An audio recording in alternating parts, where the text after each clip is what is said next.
వరంగల్ జిల్లా రైతులను యూరియా కష్టాలు వెంటాడుతున్నాయి. ఎరువుల కోసం ఖానాపురం మండలం అశోక్ నగర్ రైతు వేదిక దగ్గర రైతులు బారులు తీరారు. తెల్లవారుజాము నుంచి క్యూ కట్టి టోకెన్ల కోసం పడిగాపులు కాస్తున్నారు. రోజుల తరబడి క్యూలో ఉంటున్న ఒక్క యూరియా బస్తా కూడా దొరకడం లేదని రైతులు ఆవేదన వ్యక్తం చేస్తున్నారు. రేవంత్ రెడ్డి చెప్పిన మార్పు ఏదైనా అంటూ కాంగ్రెస్ ప్రభుత్వంపై ఆగ్రహం వ్యక్తం చేస్తున్నారు. కాంగ్రెస్ పాలనలో సాగు సంక్షోభంగా మారిందని మండిపడుతున్నారు. ఇప్పటికైనా ప్రభుత్వం సరిపడా యూరియా పంపిణీ చేయాలని డిమాండ్ చేస్తున్నారు. లేదంటే ఆందోళనలు తీవ్రతరం చేస్తామని రైతులు హెచ్చరిస్తున్నారు.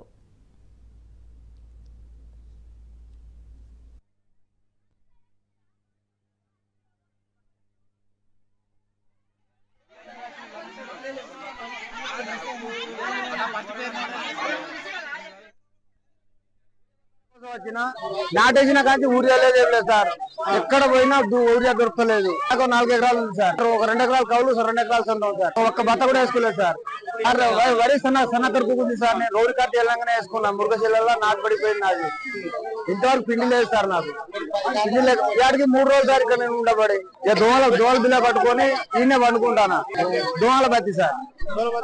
దోమలు బాగా కుడుతున్నాయని దోమల బతి పెట్టుకొని కూర్చుంటున్నాం సార్. ఊరియా కోసమే సార్.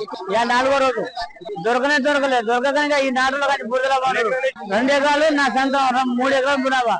ఇంత పిండి వేయలే, మొత్తం ఎర్ర పడిపోయింది. ఇప్పటికి నాటులో కాదంటే ఊరియా రాలేదు, ఏం రాలేదు. రోజు ఇదే కోసం పొద్దుగా రావాలంటే మరి జనాభా అవుతుందా? ఒకరు దొరికితే ఒకరు దొరుకుతలే. ఒకరు లోడ్ పంపిస్తే ఏమో దొరుకుతుంది. 4 లోడ్లు పంపిస్తే ఏమైనా దొరుకుతాయి. వాళ్ళకు సప్లై ఇంటికాడ పంటారు.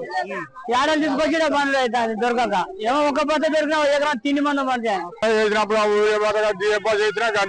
అట్టే ఉన్నది. నేను ఇట్లా ఉన్నా ఊరే బత్తలకే తిరుగుతాను. ఒక్కరు దొరకలేదు. లైన్ 4-5 మాటలు పట్టినా కూడా ఒక్కరు దొరకలే. బత్త పిండి బత్తాలు దొరకక వచ్చినావు. నాటేసిన కాంచి దాకా ఒక్క పిండి బత్తలేదు. పిండి బత్త లేక మేము 4,500 ఇచ్చి నాటు పెట్టినావు.